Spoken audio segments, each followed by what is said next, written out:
compressed air tank, it's regulated to 250 psi. It can be regulated to any pressure, 100, 500, whatever. Mine is about 250 psi.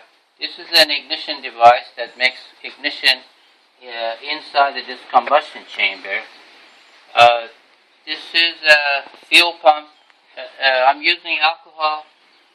Any fuel will do. Gasoline, natural gas, propane, any kind of fuel. I'm using alcohol for convenience. And this is a water pump, and this pumps water into the system. The way that it works is that the compressed air goes into the combustion chamber, and then fuel gets added to it, and it starts a nice blue clean flame. The flame inside, it brings the temperature up to about 1500 degrees or more, 1500 to 2000 degrees. Inside of this combustion chamber, there's a serpentine like this, which would immediately turn into very hot temperatures. And if water enters this serpentine, as soon as it enters, it turns into flash steam and exits from the combustion chamber, mixing with the exhaust gases from the combustion chamber. They go to the air pistons, and inside it turns into rotation, but the air expands inside the air cylinders, and obviously they cool, and so the exhaust gases are nothing but ambient temperature or close to ambient temperature exhaust plus water. Water goes back into the tank and recirculates into the system. So I will turn it on now.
Only water and cool temperature exhaust is coming out. You can see the water, and this water goes back into the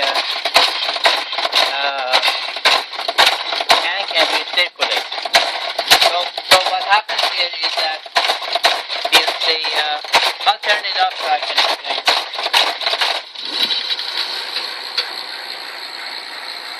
What happens is that the air expands to 150 times its volume, exiting the combustion chamber, but the water goes through the serpentine and it expands to 1,700 times its volume.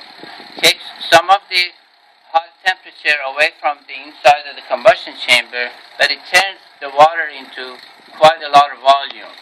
And it is the main propellant of this system is actually water.